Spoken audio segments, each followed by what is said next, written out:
Ladies and gentlemen, welcome back to the channel, and ahead of Celtic's return to the pitch this weekend, we have a couple of huge things we need to cover before we can even think about a ball being kicked. Number one, tomorrow afternoon is Celtic Football Club's annual AGM. One of the biggest AGMs I can remember in my lifetime, and especially since I've been covering the club here on YouTube.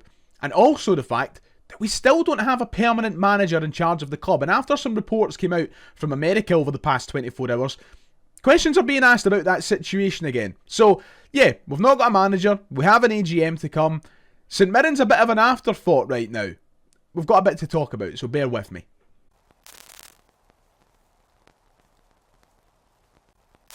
If you haven't already, please make sure to hit like and subscribe. It would be much appreciated. Thank you all for the support so far this month. I anticipate a busy couple of weeks for Celtic in relation to the new managerial appointment, amongst other things. So if you want to stay up to date, I'll be here most days. Go down below, hit both of those buttons. It's absolutely free.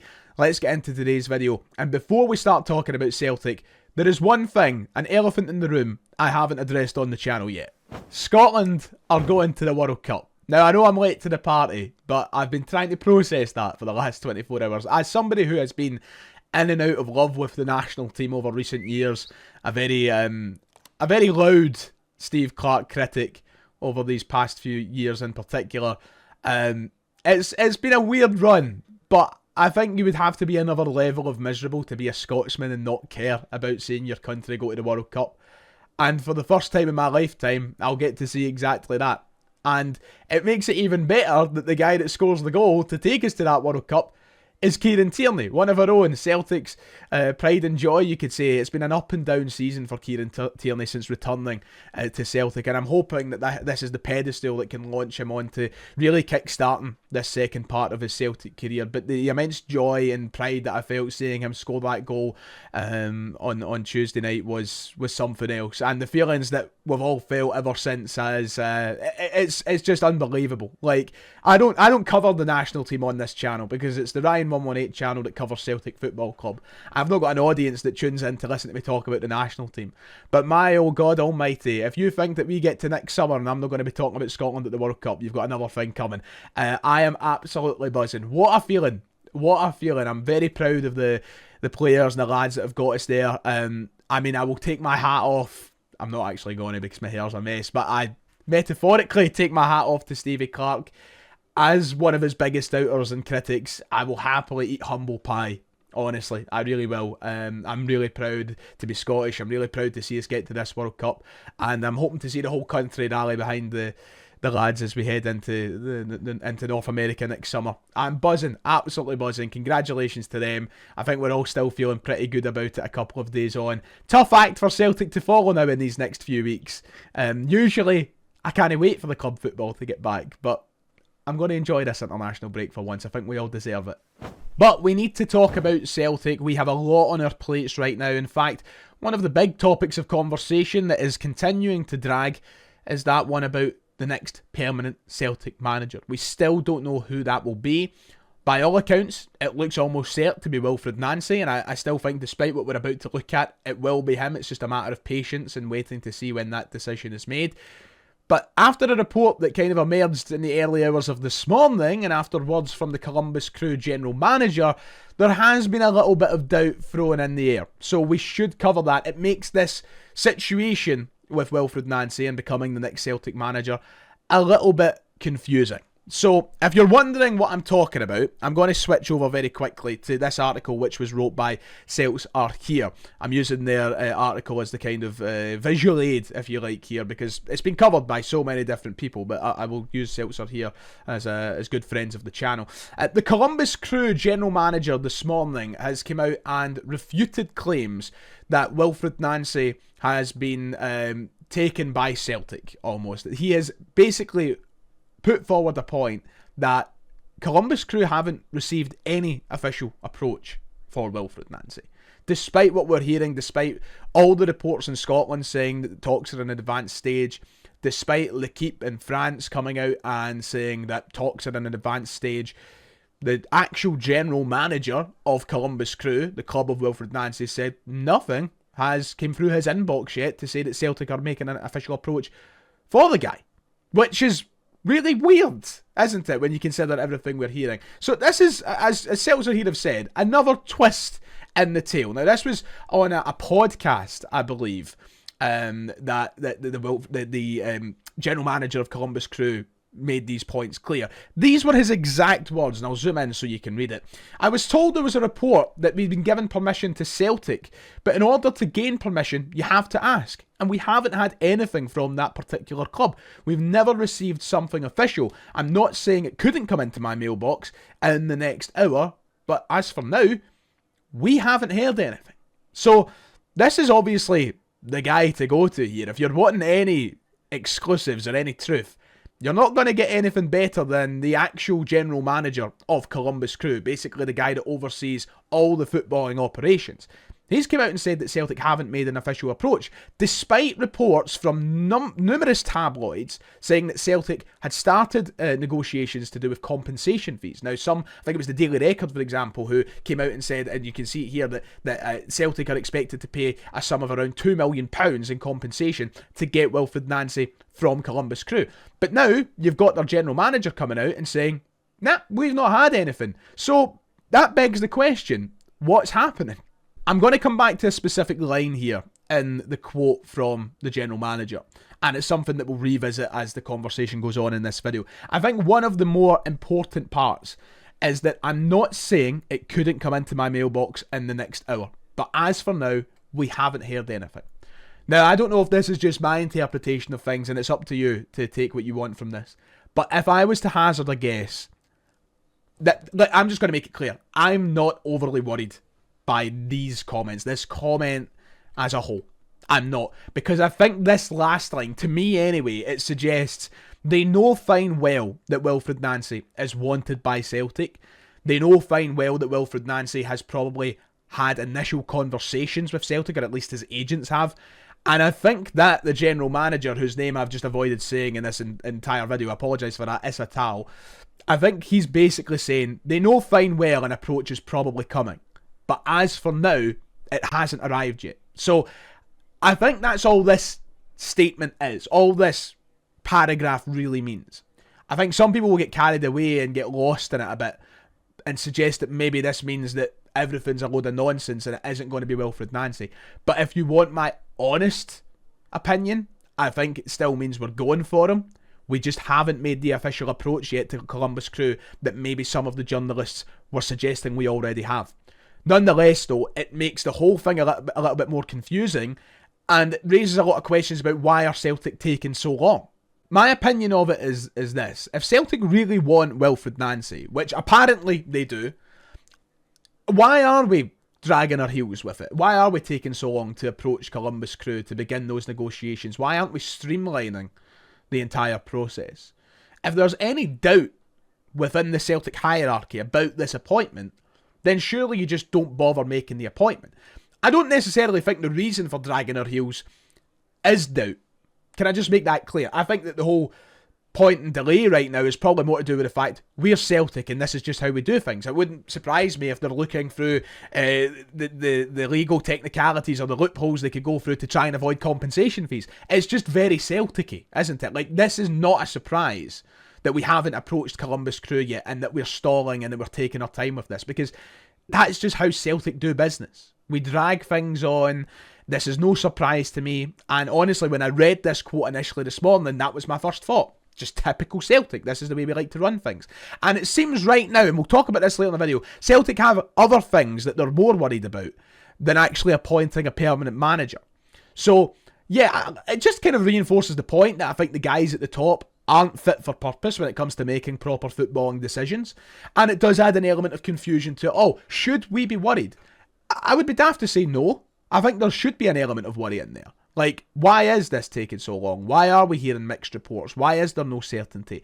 I don't think that any journalist can honestly sit, especially this side of the water, can sit down and tell you they know exactly what's going on. I don't think they can. I think you'll hear some people saying that everything's fine and yada yada, we'll probably have an appointment by the weekend. But then you'll probably have other people saying that there's massive stumbling blocks and this could take ages. I don't think anybody truly knows what's going on. So that element of worry, I think, is perfectly reasonable. Why are Celtic taking so long? This is a huge, huge decision, which they have to get right. This is the next permanent manager of the football club. And if this is the guy that Dermot Desmond wants, he shouldn't be batting an eyelid at paying £2 million for him. It's cheap. But then again, we're Celtic. So, it's typical. I think the one major concern that I have surrounding all of this, and I've spoken about this to death this past week, so I feel like a bit of a broken record here, is that appointment date. Like, if we aren't any closer to signing contracts or putting pen to paper and making Wilfired Nancy the next permanent manager of the club, then when do we slot him in as manager? Like, are we waiting to beyond the cup final? I made it clear before, I don't have any problems with Martin O'Neill being here until the cup final. Let him win that trophy, the one that he got us through to by beating Rangers in the semi. Like, I'm fine with that. But, like, it just raises a lot of questions. Like, when do we put our new manager in charge? We're not making it any easier for anybody. At the start of the week, we were hearing that Wilfred Nancy could be here by the end of the week. That made me think, okay, after the St Mirren game, bang, that's it. Wilfred Nancy will be the new boss. Now, no idea. So that's probably where my major reservations come right now. When do you even begin to think about appointing the guy if we're not making the actual approach to Columbus Crew? So, a lot of confusion out there right now. This is probably the most reliable update we've had yet because it's coming straight from, one of the major parties, the GM of Columbus Crew. And it really doesn't paint any pictures as to when he'll be here. So, it's a weird one. Wilfred Nancy, still expecting him to be Celtic boss. I don't see anything to suggest that that's not going to happen. But yeah, it's a confusing one.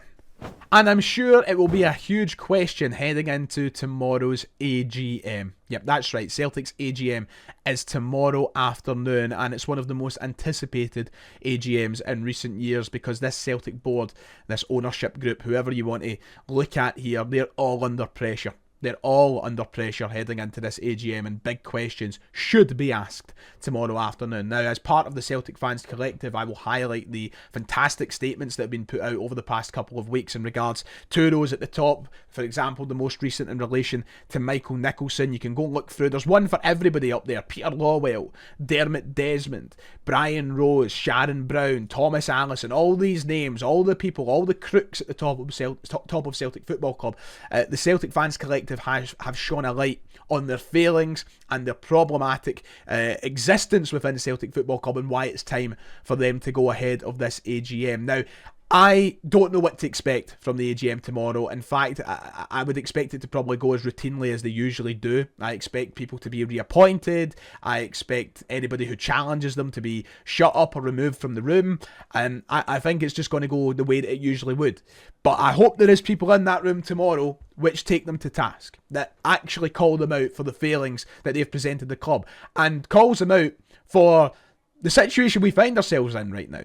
With a manager who's just resigned after being almost betrayed, not getting backed, not getting the promises he was, given at the start of his managerial tenure, to then finding ourselves in a situation where we can't appoint a permanent manager and that we can't improve this squad beyond the qualification phases of the UEFA Champions League. All of these things have to be addressed tomorrow.